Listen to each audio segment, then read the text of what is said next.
오늘은 가상칠언 제4원의 말씀 엘리 엘리 나마 사박다니 이 말씀을 같이 나누도록 하겠습니다.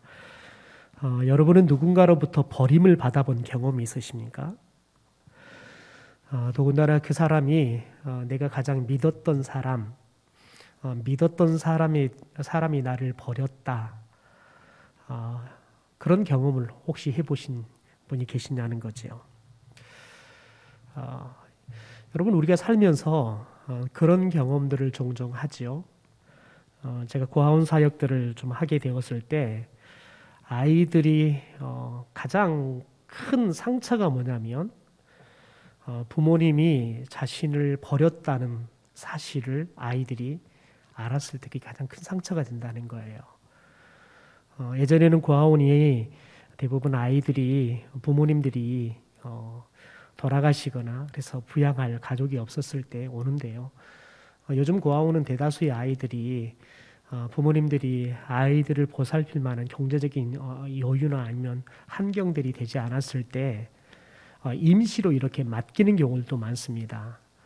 그리고 또 제가 겪었던 아이들 중에 가장 마음이 아픈 아이들은 부모님들이 이혼을 하면서 서로 이 아이를 데리고 가지 않겠다고 아이 양육을 서로 포기하겠다고 재판정에 싸우다가 아이들이 그 꼴 보기 싫어서 나는 엄마도 아버지도 따라가지 않고 고아원에 들어가 살겠다고 아이가 스스로 엄마 아빠를 버려버리고 고아원에 들어가서 사는 아이를 보는 거였습니다.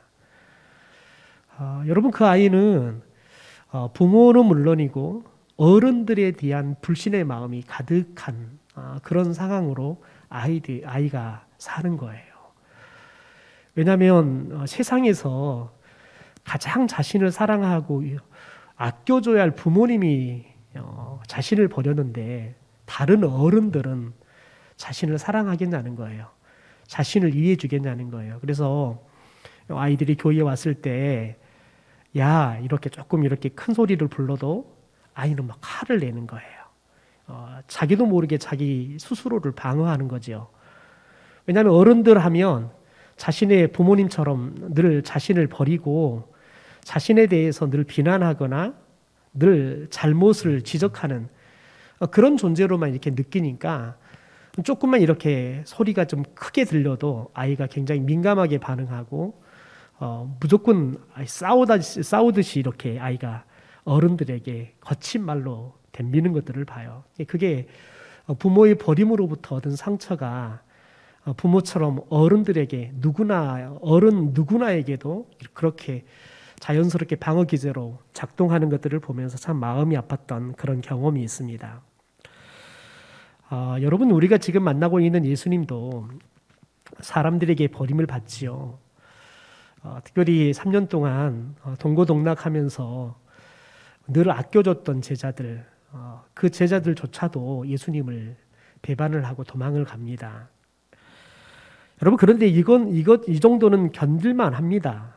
그런데 중요한 건 뭐냐면 우리가 오늘 말씀을 보는 데 있어서 우리가 보고 있는 이 제4원의 말씀은 하나님 아버지조차도 예수님을 버려버리는 그런 말씀이 나오게 되어지는 거지요.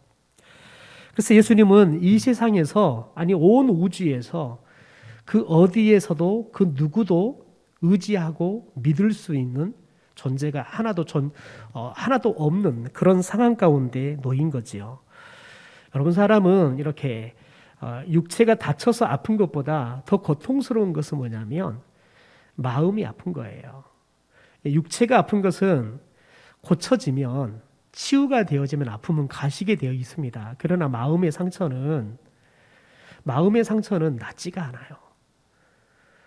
여러분, 그래서 우리들이 나중에 이렇게 장성했는데 아주 성장을 했는데도 불구하고 종종 어떤 사람에게나 또 어떤 상황에나 또 어떤 단어에 대해서 민감하게 반응을 해요. 그러니까 민감하게 반응을 하는데 건강하지 못하게 반응을 하는 거예요. 제가 중학교 다닐 때 딱 한 번 이렇게 큰 싸움에 휘말렸던 적이 있는데 쉬는 시간에 친구들과 함께 막 이렇게 노는데 갑작스럽게 제 옆에서 한참 놀고 있던 저희 굉장히 초등학교 때부터 중학교까지 같이 학교를 다녔던 절친 친구가 저에게 뜬금없이 막 화를 내는 거예요. 막 눈에다 불을 켜고 막 곧 울어버릴 듯이 막 저에게 막 화를 내는 거예요. 그런데 그 아이가 왜 그렇게 화를 내냐면 아마 누군가가 이렇게 막 하면서 호로 자식이라는 말을 했던 것 같아요. 근데 이 친구는 초등학교 3학년 때 아버지가 산에서 벌목을 하다가 나무를 지게 지고 내려오다가 이 지게의 나무가 그냥 아버지를 다 덮쳐버렸어요. 그래서 아버지가 산에서 돌아가셨어요. 그래서 아버지 없는 삶을 살아온 거죠. 그러니까 이 아이에게는 아버지가 없는 호로 자식이라는 이 단어가 굉장히 마음에 큰 상처가 된 거예요. 그런데 같이 놀다가 그 단어가 들린 거예요. 그런데 이제 제가 자기에게 한 걸로 착각한 거죠. 근데 저는 그 친구를 너무너무 잘 알기 때문에 실은 그 친구가 그런 단어에 대해서 굉장히 민감하다는 걸 알기 때문에 결국 그 친구에게 그럴 단어를 쓸 수 있는 상황이 아니에요. 그런데 그 친구가 어찌된 게 그걸 오해를 했어요. 그래서 교무실관이 끌려가서 선생님의 야단을 들었던 경험이 있습니다. 그러니까 여러분 누구나 그냥 쉽게 넘길 수 있는 단어예요. 그런데 그 친구에게는 상처가 됐기 때문에 그 단어가 자신을 그냥 감당할 수 없는 분노의 감정을 치솟게 하는 거지요. 여러분 우리의 마음에 이렇게 상처가 있으면 그것이 나중에 성장해도 그 상처들은 계속해서 나를 괴롭히는 거예요. 여러분 예수님께서 하나님으로부터 버림을 받았어요. 그래서 더 이상 의지할 데가 없습니다. 그래서 오늘 사원의 말씀에 이렇게 하나님 앞에 절규합니다. 엘리 엘리 나바 사박다니 곧 나의 하나님 어찌하여 나를 버리셨나이까. 하나님 앞에 기도를 하는데 하나님 어찌하여 저를 버리셨습니까? 라고 절규하며 기도합니다. 여러분 예수님의 이런 절규의 기도에도 하나님 아버지께서 조금도 말씀이 없습니다. 침묵하셔버립니다. 그러나 예수님은 아버지와 완전한 영적 단절 앞에서도 절망하지 않습니다. 그 이유는 뭐냐면 왜 하나님이 자신을 이렇게 버리셔야 했는지를 알고 계시기 때문에 그렇습니다. 다윗을 통해 시편 22편에 이 제4 예언의 말씀은 이미 예언되어 있어서 잘 알고 있습니다. 우리 22편 1절의 말씀을 같이 한번 읽어보겠습니다. 시작. 내 하나님이여 어찌하여 나를 버리셨나이까. 이미 이 말씀이 예언되어 있어서 이미 예수님께서는 알고 있는 거죠. 그런데 도대체 왜 하나님께서 자신을 이렇게 버리시느냐? 3절에 그 이유가 설명되어 있습니다. 같이 읽죠. 시작. 이스라엘의 찬송 중에 계시는 주여 주는 거룩하신 이이다. 여러분 눈을 씻고 봐도 예수님을 왜 하나님께서 버리셔야 되는지 잘 나오지를 않죠. 그런 중요한 건 거룩하다라는 말입니다. 하나님께서는 거룩하신 분이세요. 그리고 죄에 대해서 그분은 이 하나님의 거룩성이 발동을 하는 거예요. 그래서 죄는 하나님께서 절대 용서하지 않습니다. 죄에 대해서는 반드시 심판하시는 하나님이라는 거예요.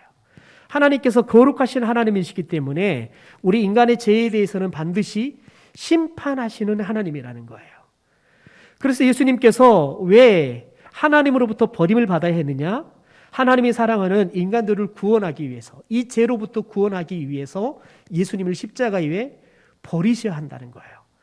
그런 걸 알기 때문에 예수님께서 오늘 하나님을 향하여 어찌하여 저를 버리시나이까 라고 절규하면서 기도하고, 그럼에도 불구하고 하나님이 침묵하시지만 예수님께서는 절망하지 않습니다.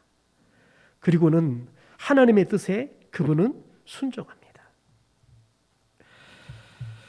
여러분 세상의 죄, 곧 우리의 죄를 지고 가시는 예수님은 아무리 하나님의 아들이라도 거룩하신 하나님으로부터 버림을 받으셔야 했습니다.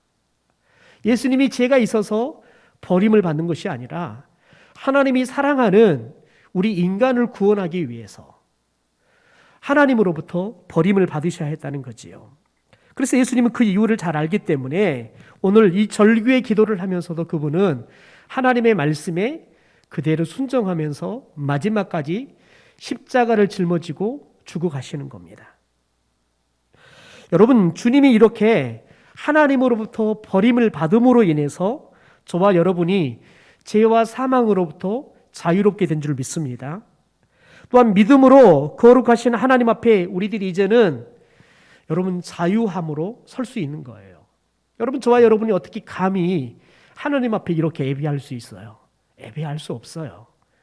하나님께서는 죄를 가진 인간들이 직접 하나님께 나오는 것을 허락하지 않았어요. 왜냐하면 나오면 죽기 때문에 그러는 거예요. 그러나 예수 그리스도의 십자가의 죽으심을 통해서 저와 여러분이 대속의 은혜를 입었어요. 그래서 우리가 하나님 앞에 나아가서 예배할 수 있는, 그것도 하나님 앞에 나아가되 우리들이 담대하게 나아가서 하나님을 아버지라 부르면서 우리의 피로들을 여러분 당당하게 요구할 수 있는 권리를 얻고 우리가 하나님을 예배할 수 있게 되었다는 거지요. 그래서 여러분, 오늘 가상 제4원의 말씀은 예수님의 고통의 예침이 아니라 하나님께 택함을 받은 모든 백성들에게 주시는 자유의 그리고 은혜의 말씀이라는 거예요. 여러분, 제 가상 제4원의 말씀은 예수님의 분노의 예침이 아닙니다. 자기 백성을 죄와 사망에서 자유케 하시는 강력한 은혜의 말씀이라는 거예요. 거룩하신 하나님은 여러분 결코 죄인인 자기 백성을 버리지 않기 위해서 죄가 없으신 자기 아들 예수님을 버리신 거예요. 하나님은 우리의 죄를 심판하심으로 독생자이신 예수 그리스도를 죽이신 거예요. 그러니까 예수님의 십자가의 죽으심은 하나님이 저와 여러분의 죄를 심판하신 거예요. 하나님의 공의와 진노의 칼이 여러분 예수님의 머리에 가시 면류관으로 또 손과 발의 못으로 옆구리에 창으로 임한 겁니다. 역설적으로 예수님을 향했던 공의의 칼은 저와 여러분에게 자유의 은혜가 되어서 다시 우리에게 임한 거예요. 우리의 죄를 깨끗하게 정결하게 하셔서 이제는 우리가 죄와 사망으로부터 자유하도록 살게 하신 은혜가 되었다는 거지요. 여러분, 그러면 우리가 십자가 이 자유의 은혜를 입은 하나님의 나라의 백성이 되었는데 이제 이 자유의 복음을 가지고 살아가는 하나님의 나라의 백성의 삶의 방식이 뭐냐는 거예요. 어떻게 우리가 살아가야 하냐는 거죠.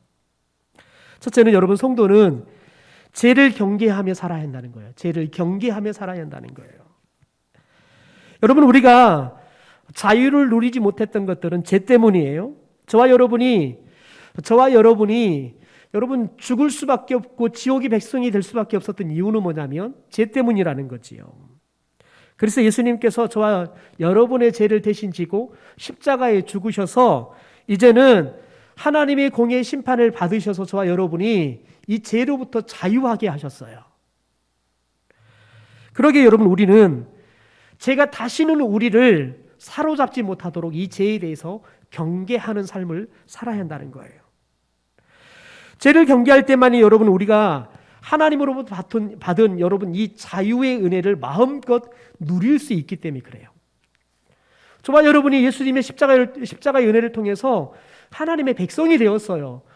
또 하나님 앞에 우리들이 하나님을 아버지라 부르면서 우리의 피로들을 자유롭게 그리고 당당하게 하나님께 요구할 수 있게 됐다는 거죠. 그런데 중요한 건 뭐냐면 여러분, 그런 당당함, 그런 자유들이 제가 우리에게 다시 찾아왔을 때 단절이 되어집니다. 일시적인 단절이 찾아온다는 거지요. 우리가 하나님 앞에 기도해요. 그런데 하나님이 왜 우리의 기도를 응답해 주지 못하냐면 저와 여러분이 하나님과 우리 사이에 죄가 가로막혀 있었을 때 하나님께서 우리에게 응답해 주지 않는다는 거예요. 더 나아가서 우리들이 하나님의 뜻과 하나님의 의를 위해서 구하는 것이 아니라 여러분 또 사역, 다시 말해 죄를 지키기 위해서 구할 때 하나님께서는 우리에게 응답해 주지 않는다는 거예요. 하나님은 우리에게 기도의 자유를 주셨습니다. 하나님은 우리의 기도에 무엇이든지 구하더라도 내가 너희들에게 응답해 주겠다는 약속을 주셨습니다.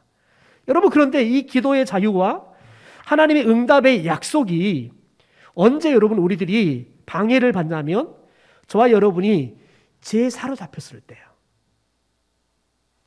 그래서 저와 여러분 이 죄를 경계하는 삶을 살아야 한다는 거죠. 여러분, 이미 우리는 천국의 백성이 되었습니다. 하나님이 주시는 권능을 가지고 살아가는 사람들입니다. 우리는 세상에서 아무것도 없는 것처럼 보여도 세상을 다 가진 자들입니다. 그런데 중요한 건 뭐냐면 우리가 아무리 세상에서 부유한 자처럼 산다 할지라도 여러분, 사탄이 죄라는 것들을 우리에게 침투시켜서 우리 가운데 죄가 들어온다 그러면 여러분, 우리는 한순간 그 모든 것들이 다 우리에게 의미 없는 것이 돼버리는 거예요. 여러분, 마치 여러분 예전에 옛날은 이렇게 성을 만들어서 그 성 안에 백성들이 집을 짓고 자기들이 열심히 땀 흘려서 살았던 곡식들을 창고에 들이면서 행복한 삶을 살아가도록 했습니다. 그래서 성을 왱 둘러가지고 백성들이 행복한 삶을 지키고 백성들의 재산과 생명을 지키기 위해 성을 만들지요. 여러분, 성을 잘 쌓는 것도 중요해요. 그런데 더 중요한 건 뭐냐면 여러분, 성을 쌓는 건 뭐냐면 적이 침투에 들어오지 못하도록 방어막으로 쌓는 거예요. 더 중요한 건 뭐냐면 그 성에 망루를 세워서 거기에 경계병들을 세워서 적이 오는지 안 오는지를 감시하는 거예요. 그래서 만약에 적이 온다 그러면 적을 막을 수 있는 방비를 하기 위해서 성을 쌓는 거지요. 그런데 여러분, 우리가 성 안에 아무리 많은 것들을 가지고 있고 행복하게 산다 하고 또 성을 잘 만들었어요. 그런데 중요한 것은 뭐냐면 성을 지키는 경계병들을 잘 세워놓지 않는다 그러면 여러분, 적이 왔을 때 한순간 그 성은 무너지고 마는 거예요.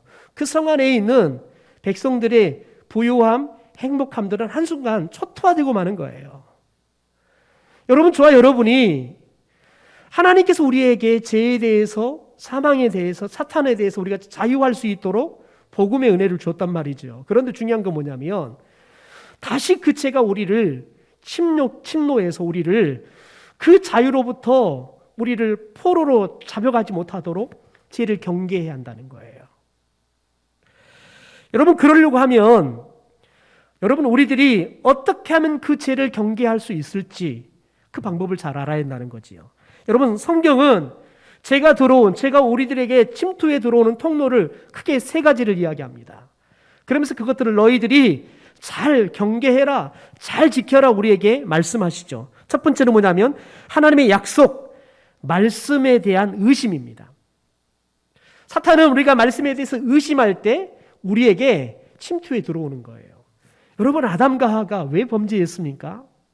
하나님은 그들에게 말씀을 주실 때 에덴 동산에 있는 모든 것들을 너희들이 다 누려라 라고 말씀하셨습니다. 그러면서 그러나 에덴 중앙에 있는 선악을 알게 하는 나무는 절대 손대지 말고 따먹지도 말라 했습니다. 너희들이 만약에 따먹게 된다면 정령 반드시 죽는다라고 말했어요. 여러분, 그런데 사탄이 와서 유혹할 때 뭐라고 말하냐면 그 말을 죽을까 하노라. 여러분, 죽을까 하노라. 의심케 하는 거예요. 정령 반드시 죽는다 하나님이 말씀했는데 여러분, 죽을까 의심케 하는 거예요. 하나님의 말씀에 의심하니까요. 하나님의 말씀에 의심하니까 그들이 여러분 결국은 침략을 당하고 무너지고 마는 거예요. 그러니까 여러분, 하나님께서 그들에게 줬던 그 에덴 동산의 아름다운 것, 그 풍요로움들, 더 나아가서 내 뼈 중에 뼈, 살 중에 살이라고 그렇게 아름답게 사랑의 고백을 하면서 정말 그냥 여러분 눈에 넣어도 아프지 않는 그런 사랑하는 아내와 행복한 그 삶들이 다 깨져버리는 거예요. 그렇게 사랑했던 아내가 여러분 하나님과 원수를 만드는 그런 원수 같은 부인이 되어버리는 거죠. 내게 죄를 지게 하는 여러분 그런 이유가 되어버렸다는 거예요. 관계가 완전히 깨져버리는 거예요. 그래서 하나님은 저와 여러분에게 하나님께 나아가는 사람은 반드시 하나님이 살아계신다는 걸 믿어라는 거예요.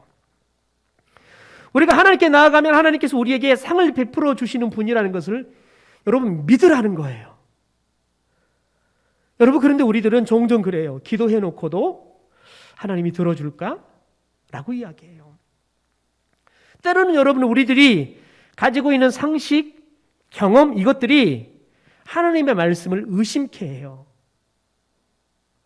여러분, 하나님께서 지금도 우리 가운데 여러분 살릴 수도 있고 치료할 수도 있고 우리에게 축복을 주실 수도 있는 분이십니다. 그런데 우리들이 그것을 누리지 못하는 이유는 뭐냐면 우리가 상식적으로 믿기 때문에 그렇습니다. 하나님의 말씀을 따라 믿기보다는 내 경험으로 믿기 때문에 그렇습니다. 그래서 내 경험 밖에 말씀은 믿어지지가 않는 거예요. 내가 여러분 받아들이는 것, 그것에 부딪힘이 있으면 하나님의 말씀이 그냥 의심이 되는 거죠. 그러면 여러분 우리에게는 어떤 역사도 나타나지 않는 거죠. 두 번째는 여러분 자기를 자랑하며 높이려는 교만입니다. 교만은 여러분 제가 들어오게 하는 확실한 통로예요. 그리고 지름길이에요. 성도가 넘어지게 하고 망하게 하는 거예요. 그래서 잠언 16장 18절은 교만은 패망의 선봉이다라고 이야기해요. 우리를 패망하게 하는 가장 앞에 서서 우리를 공격하는 적이라는 거예요. 더 나아가서 교만한 마음은 우리를 넘어지게 하는 앞잡이라는 거예요. 여러분, 그래서 저와 여러분이 생각이 교만에 사로잡히지 않도록 우리 언어가 교만한 언어가 되지 않도록 주의해야 돼요.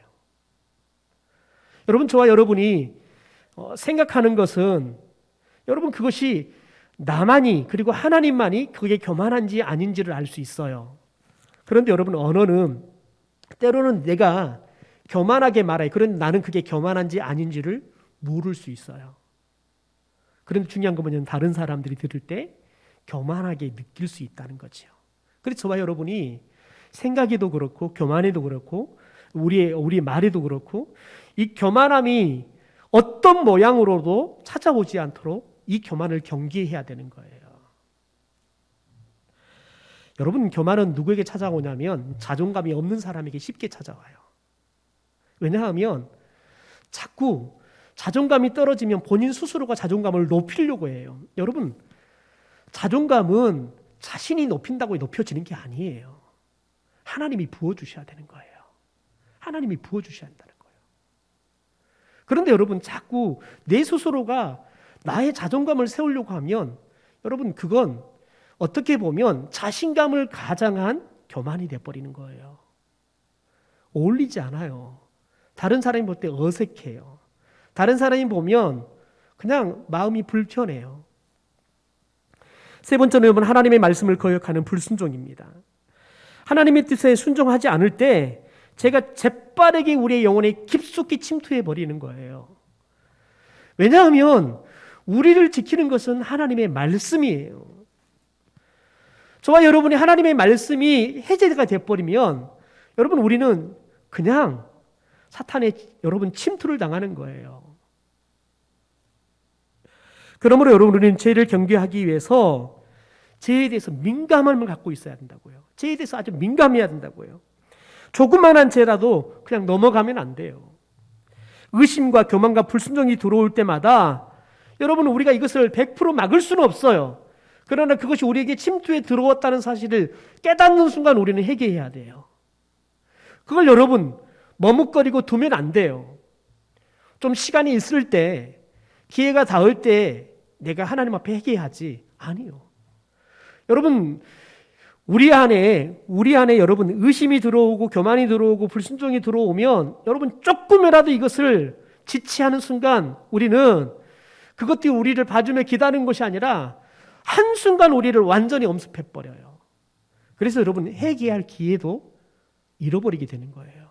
여러분 그래서 우리들이 무언가를 잘못했다는 걸 깨달았을 때는 먼저 가서 여러분 내가 잘못했습니다 라고 말하지 않잖아요. 그러면 오히려 더 크게 나중에는 여러분 그런 말을 할 수 없게 만들어버리는 거예요.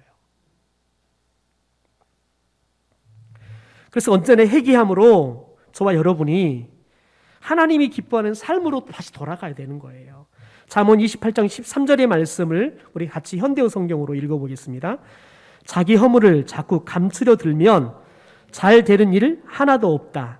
그러나 그 허물을 드러내놓고 다시는 그 짓을 하지 않겠다고 마음 먹으면 차라리 사람들의 동정이라도 받으리라. 여러분 저와 여러분이 허물을 여러분 자꾸 감추려 든다는 게 이게 사람의 습성이에요. 왜냐하면 자신의 죄가 딱 드러나는 것들이 여러분 자존심 상해요. 싫어요. 여러분 그런데 죄는요, 허물은 감추는 게 아니에요. 하나님 앞에 드러내놓고 잘못했다라고 인정해버리는 거예요. 회개하는 거예요. 그러면 여러분, 하나님께서 모든 불의로부터 우리를 사해 주시는 거예요. 깨끗게 해주시는 거예요. 하나님은 여러분, 저와 여러분이 말만 하면 따지지 않아요. 도대체 왜 너 그 죄 지었니? 너 지금 몇 번째니? 따지지 않는다고요. 하나님께서는 저와 여러분이 하나님 앞에 솔직하게 이야기하면 우리가 1000만 번 죄를 지어도 그분은 너 몇 번째 한지 아니? 따지지 않고 그냥 용서해 주세요. 그런데 여러분, 저와 여러분은 자꾸 감추려는 습성이 있다는 거예요. 여러분, 이 습성을 바꿔야 돼요. 하나님 앞에 자꾸 제가 깨달아지면 드러내려고 습성을 바꿔야 돼요. 여러분, 드러내놓고 보면 아유, 아무것도 아닌데 이걸 그렇게 힘들어했네. 그걸 깨닫는다고요. 그냥 하나님 앞에 솔직하게 이야기하면 별스럽지 않는 문제가 그걸 하지 않으면 큰 문제가 되어가는 거예요. 여러분, 우리가 회개할 때 예수님께서 우리가 죄로부터 자유로운 은혜를 우리에게 회복시켜 주실 줄 믿습니다. 그러므로 여러분, 지극히 작은 것조차도 심지어 남들이 알지 못하는 것조차도 우리가 죄로 깨달아지면 하나님 앞에 진솔하게 즉시 내어놓고 회개할 수 있는 저와 여러분이 되기를 주님의 이름으로 축원합니다. 여러분, 크게 두 번째, 하나님을 기쁘시게 하는 방향으로 선택과 결정을 하며 살아야 한다는 거예요. 여러분, 오늘 저와 여러분이 삶을 살아가면서 수많은 것들을 선택하고 결정합니다. 아침에 새벽 예배를 갈 것인가 말 것인가도 결정해야 되죠. 아침에 내가 몇 시에 일어나서 내가 아침을 먹을 것인가 말 것인가, 내가 몇 시에 출근을 할 것인가 말 것인가, 옷은 무엇을 입고 출근할 것인가 말 것인가, 여러분 이것을 다 결정해야 되는 거지요. 여러분, 그런데 여러분들이 그런 결정들을 하시면서 그 선택의, 그 결정의 기준이 하나님이 기준이 되었습니까? 하나님을 기쁘시게 하는 것이 기준이 되었냐는 거예요. 이걸 선택하면 하나님께서 영광을 받으실까? 이게 여러분 우리의 선택의 기준이고 결정의 기준이었냐는 거예요.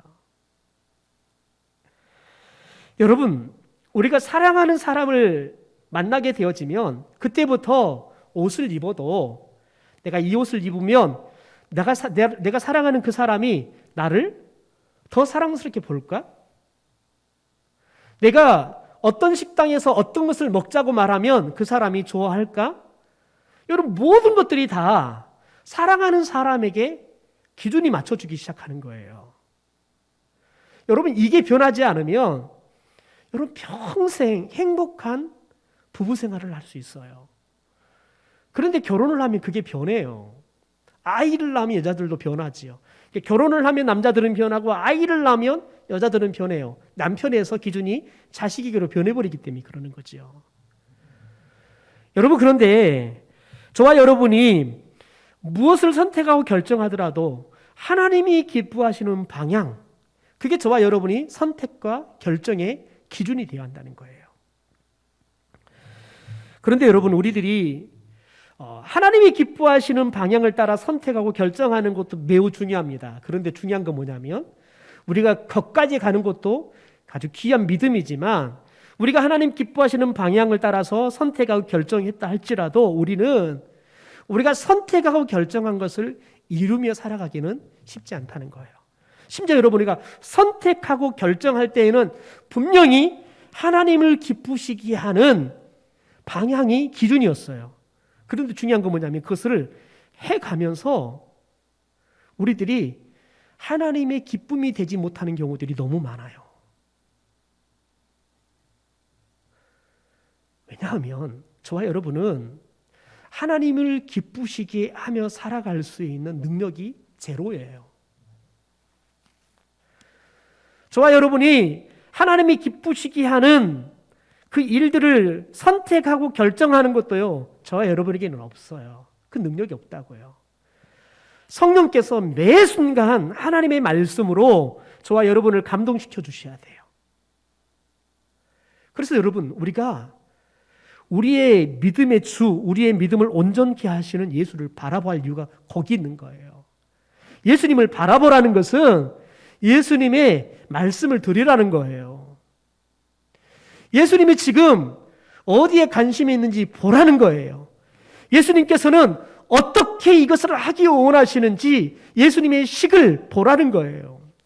그런데 여러분, 우리들이 분명히 무엇을 선택하고 결정할 때에는 예수님께서 기뻐하시는 방향을 가지고 선택하고 결정했어요. 그런데 그것을 실행함에 있어서 예수님이 기뻐하시는 식이 아닐 수 있다고요.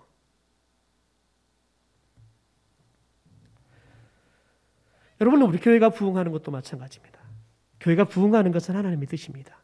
여러분, 그런데 어떤 교회는 교회가 부흥하고 오히려 하나님의 영광을 가려버릴 위험이 있습니다.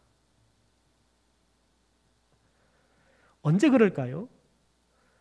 여러분, 그 교회가 부흥해서 교회답게 세워졌는데 그 교회가 하나님의 영광을 드러내지 못한다. 더 나아가서 그 교회가 여러분 커져가서 운영이 될 때 있어서 하나님의 식이 사라져버렸다. 여러분, 가장 예를 이런 거예요. 대형교회가 되잖아요. 그러면 가장 먼저 찾아오는 게 뭐냐면 돈의 유혹입니다. 그리고 재산의 유혹이에요. 왜냐하면 성도가 많아지면 자연스럽게 헌금이 많이 나오게 되어 있습니다. 그러면 여러분, 자연스럽게 그 교회는, 특별히 그 돈깨를 가진 사람들은 세상으로부터 유혹을 받게 되어 있습니다. 한국 교회 안에 굉장히 은혜스럽게 성장했다가 굉장히 교회가 폭삭 내려앉아 버린 교회가 있습니다. 그런데 여러분, 그 원인이 뭐였냐면 장로님 중에서 재정을 맡잖아요. 그러면 그 교회에서 거래하는 은행에서 그 장로님, 회계를 맡고 있는, 재정을 맡고 있는 장로님에게는 무이자로 대출을 해줘요. 왜냐하면 은행을 바꿔버릴 수 있으니까. 그래서 은행이 그렇게 딜을 하는 거예요. 여러분, 그러니까 그 단맛을 알아버리면 그 재정을 막 잡고 싶어 한다고요, 사람들이요. 교회 안에 복지관들이나 이런 시설들이 많아져 갑니다. 그러면 자연스럽게 거기를 운영하기 위해서 교회 사람들이 그 장을 맡아야 돼요. 여러분, 그런데 거기에는 사람의 취직 자리가 생겨요. 돈이 생긴다고요. 건물을 운영하려고 하면 수많은 거래들이 일어나요. 리베이트들이 오갈 수 있죠. 여러분, 그러면 그 유혹이 늘 따라오게 돼 있어요. 여러분, 한순간이에요. 그런 죄에 빠진 사람들이 믿음이 없어서 그 죄에 빠진 게 아니에요. 마음이 나빠서 그러는 게 아니에요. 심지어 어떤 분은 그걸 받아서 선교에 쓰신 분도 계세요. 자신을 위해서는 조금도 쓰지 않았어요. 심지어 어려운 사람들을 돕는 일에 썼어요. 그래, 교회가 구제하는 일에 썼어요. 여러분, 그런데 그건 하나님이 원하는 식이 아니라는 거예요. 하나님은 여러분 그 죄들을 반드시 드러나게 하세요. 왜냐하면 그것은 교회를 썩게 하는 누룩 같은 거예요. 그것이 아무리 선교에 쓰였던, 그것이 아무리 구제하는 일에 쓰였던 하나님의 방법이 아니면 죄예요. 누룩인 거예요. 여러분 생각해 보세요. 누룩은 빵을 부풀게 해서 빵이 부드럽고 맛있게 만드는 데 있어 꼭 필요한 거예요. 여러분, 그런데 그렇게 여러분 맛있고 부드러운 빵을 만들기 위해서 누룩을 갖고 있다가 자칫 여러분 모든 것들이 썩어버릴 수 있는 거예요. 여러분, 그래서 하나님은 특별히 이스라엘 공동체를 애굽에서 출애굽시킬 때 그들에게 가지고 나가라는 게 뭐냐면 누룩이 없는 무교병을 가져가라고 이야기하는 거예요. 여러분, 사도행전을 보면 아나니아 삽비라가 가장 먼저 죄를 짓습니다. 그 죄가 뭐 때문에 죄를 짓습니까? 헌금 때문에 죄를 지어요. 땅을 팔아가지고 하나님께 드리겠습니다 해가지고 가서 여러분 본인 스스로가 하나님께 이야기하고 땅을 팔아서 헌금하려고 막상 생각해 보니까 아까운 거예요. 그러니까 여러분 일부를 떼어서 감추고 일부를 드렸어요. 그런데 여러분, 하나님께서는 그것을 거짓말이다라고 이야기하는 거예요. 여러분, 그래서 아나니아 삽비라를 죽여요. 그게 여러분, 초대교회가 성령이 임하면서 정말 은혜스럽게 부흥하다가 처음으로 닥친 교회의 위기예요. 여러분, 그런데 그 교회의 위기는 하나님 앞에 정말 좁은 마음으로 헌금을 하다가 찾아온 위기였다고요. 여러분 생각해 보세요. 그럴 수 있지. 그래도 저렇게 드리는 게 어딘데. 우리는 충분히 그렇게 생각할 수 있어요. 여러분, 그런데 하나님은 그 조그마한 거 하나를 양보하면 결국은 교회는 한순간 완전히 그 조그마한 죄가 교회를 완전하게 더럽혀 버린다는 거예요. 여러분, 그래서 하나님은 이 죄 문제에 대해서 우리가 생각하는 것처럼 적당히 상대방을 이해해주고, 아니요, 하나님께서는 죄에 대해서는 이해가 없습니다. 적당히가 없습니다. 정확하십니다. 아무리 사랑해도 정확하십니다.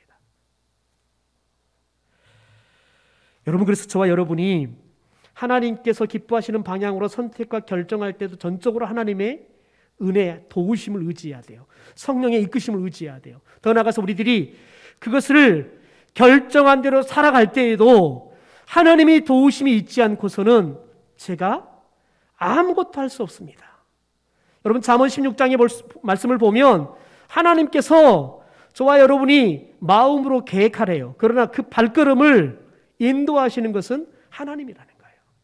저와 여러분이 계획하지만 그 계획한 것이 이루어지도록 우리를 이끌어 가시는 분이 하나님이라는 거예요. 여러분, 이 말씀은 무엇을 약속하냐면 내가 너 한 걸음 한 걸음 인도해줘서 너가 생각하고 너가 기도하고 너가 계획한 것은 반드시 이룰 수 있도록 내가 도와줄게. 여러분, 그게 하나님께서 내 아버지가 되어주셔서 우리에게 주신 은혜 중에 은혜인 줄 믿습니다.